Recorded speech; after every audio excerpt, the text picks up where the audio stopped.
All right, welcome guys to another episode of Take a Look. Today joining us is special guest Harrison Potvin, and he's going to be talking to us about his new channel called The Mental Corner. Welcome, Harrison. Thank you for having me, guys.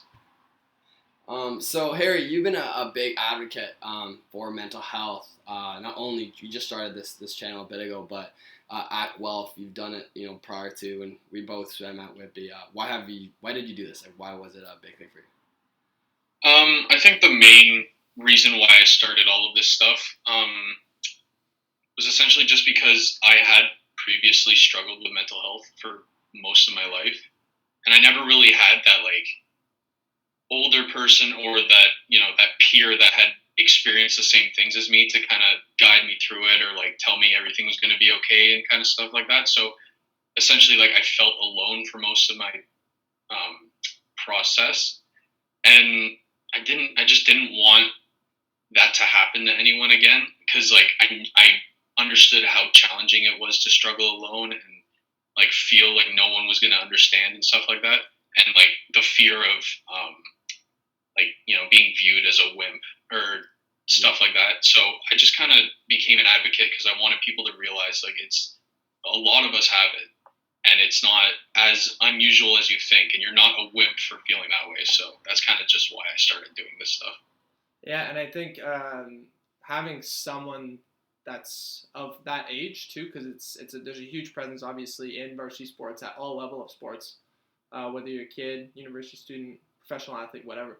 But to have someone that's at that university age, that's someone that's in that varsity sport can look to, and it's that proximity, right? It doesn't feel like it's distant because you're not talking about someone that's a lot of counselors or whatever therapists are going to be professional age, right? They're more in their 40s, 50s, right? Whereas you're someone that's lived through it. You were a committed athlete, and you were a university student, and you're going through that yourself, right? So I think that's huge too, and sets you apart. For people that don't know, Harrison was the captain for the Guelph team, and I think one of the big aspects was because of it. No, you do. You were there for people when they needed you, and I think that's a big role for a captain. It truly is. And me and Harry swam back in the Whitby Dolphins, and we were the first people to graduate high school as a Whitby Dolphin swimmer for 4 years. So once Harry was in grade 9, he was the oldest one on the team. So that's why that kind of nobody being there, that kind of older person, was kind of viewed in that aspect. So it's absolutely crazy. Yeah, and when I'm not bashing anyone older than me on the University of Guelph team, but when I came in, there was no one mental health wasn't really a conversation that athletes had. It was more oh, you're feeling sad, just man up, grow up, you'll be fine. Stop being so soft. So when I was coming in, that's all I knew. So I just thought of myself as weak and a soft person. So I don't want that same instance to happen to people now, because it's such a big conversation that's happening that I just feel like everyone should feel accepted and feel like they're not alone in this process. So for sure. Do you think having been that key central leadership figure during your time at Guelph, is that going to be able to cultivate sort of a newer culture, if you will? Because you spoke about how that wasn't really a thing when you first got there. Now, having been through it 4 years later, do you feel a shift in terms of the overall energy in the team, or is that still sort of a work in progress, do you think? Obviously, changes can still be made, but it's definitely progressed for the better, for sure. I know a lot of my friends now are opening up. Back when I was in first year, second year, it was never really a topic of discussion. And then even the first years and stuff, I've had a couple, not just rookies, but swimmers in general, come up to me and open up and talk about what's bothering them and what made them upset. That never happened when I was in first year. I remember one of my good friends on the swim team in my first year came to me and cried. And I was in shock because I had never seen that before. And that was just not frowned upon on the team, but almost whoa, an athlete feels upset. That's insane. So it's definitely changed for the better, for sure. And Guelph started a whole bunch of stuff too, right? Like, didn't they start like a room where you can just go in and talk, Yeah, and stuff yeah. like that? That was really cool that they were doing that. I think a lot of universities should be implementing in their schools. Mm-hmm. Like, what were Yeah. they? Sorry? What was the programs like? What were the programs that like they kind of implemented? Oh, yeah. Okay, so I'm part of a program actually called the Student Support Network at Guelph. And it's basically just, like you said, it's a room and 2 students at a time sit in it. And these students, like myself, were trained for like situations where like, they'll come in and say they have anxiety, or they'll come in and say they're suicidal. Like we're trained for all the situations. And yeah, it happens like most hours of the evening, I'm pretty sure, at the school. And it's just one room in one of the buildings near the gym. And then there was like a little sub group that I was a part of, which was the Student Support Network Varsity Athlete Program, which there was 5 of us, and we all went up to where the athletes studied in the library, and we had our own little area. So if any athletes felt the need to open up or like had something bothering them, they came to us as opposed to walking all the way over there. So yeah, and it's specifically athletes, and then you guys are athletes too, working with the athletes yeah, that come to you, right? yeah, athletes with athletes. Right on, right on. How was that reaction in the school? Like, how was that? Were people actually using it? Was it just like nobody was using it because they didn't want to do it, or like, well, how was it? Yeah, no, there was actually a really good reception for Student Support Network. This year was actually our busiest year, I believe my boss said. So whether you want to take that as a good sign or not, the overall result is that like they're using it, and it's like being acknowledged as like a helpful tool at the university. So it's definitely working, which is a good sign. Yeah, That's a great sign. yeah, because even just in terms of having that availability, like people will maybe in a lot of places will go and seek help, but then they can't get an appointment for like so many days, right? And then you're sitting there stuck with that problem day after day until you get to your appointment. So having these sorts of services there where you could just walk in that day of when you need it and have someone that's a peer, right? Like you're a student as well. Yeah, exactly. Talk through that, right?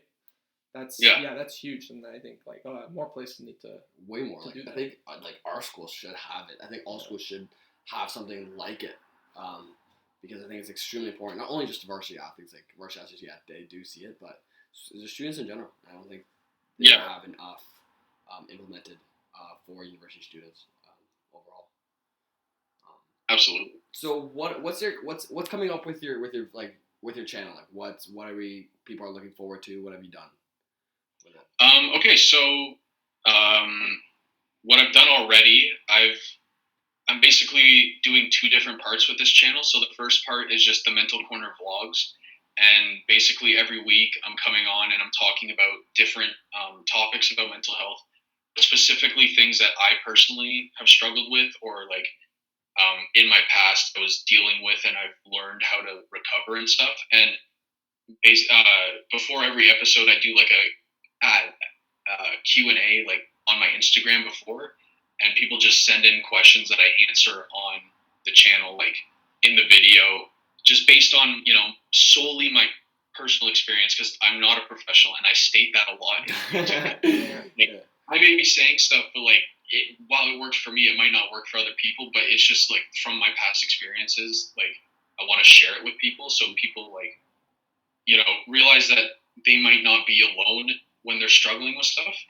And then the other side of it, which is called the H panel, I bring on different guests. It doesn't matter who, it's whoever's like willing to come on, and we talk about different aspects of mental health that maybe I haven't experienced, or like other people aren't aware that it's as big of an issue as it is.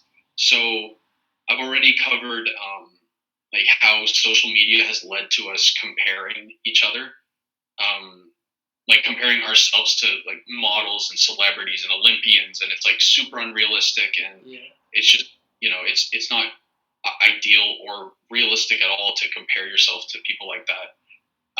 And then I've also talked about my past experiences with like anger and how I've learned to cool down. Felipe knows I used to be a hothead. Like I used to be. He got a lot of practices. The worst temper on a pool deck, like known in Ontario. Like it was bad.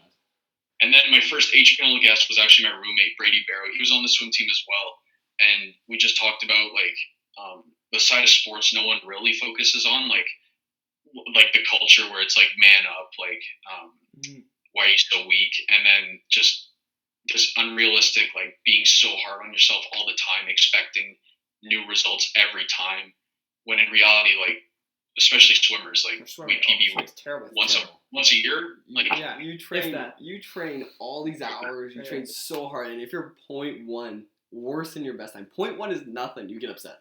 Swimming's good. Like it's great swim, and you're still like people are gonna be still upset. So that's really hard, but yeah. Exactly. Yeah. So those are the topics I've covered already. One topic I'm bringing up next week is like the importance of teammates, and like how a healthy environment in a team as well as like supportive teammates like makes a huge difference on like an athlete's mental health. And like helps them when they're struggling with stuff. And then I have an H panel guest who's coming on to talk about sexual assault and PTSD. So those will definitely be good ones to watch. So that'll be so we'll plug the channel for sure, because that's thank you. Yeah, that's awesome stuff, man. It's super good that you're doing this, right? Just because you mentioned it's you're not a professional, but just having the voice out there, like just to, I don't know if this is the wrong thing to say, but like to normalize it, right? Just make. No, that's exactly. I'm not like an anomaly. A lot of people experience this, and I'm a normal guy. At different this stages is a normal in their thing. I like to think I'm pretty normal. So like, yeah, exactly. No, that's exactly what my goal was, to normalize it. Like that's exactly the word I used. So. Okay, perfect. I think that's all the time that we've got. But Harry, thank you so much for coming on and for doing the work that you do. You know, both on your channel, at your university, with the swim team and everything. It's really incredible stuff, man. So we're very happy to have you. And glad to be on. Make sure to check out the channel, everybody. The Mental Corner, Harrison Potvin. Lots of content to come. So that's all for today. From Take a Look. I'm Dave McSporin. Hopefully basketball. And we'll see you next time. Yeah, thanks, guys. Take it easy. Ciao.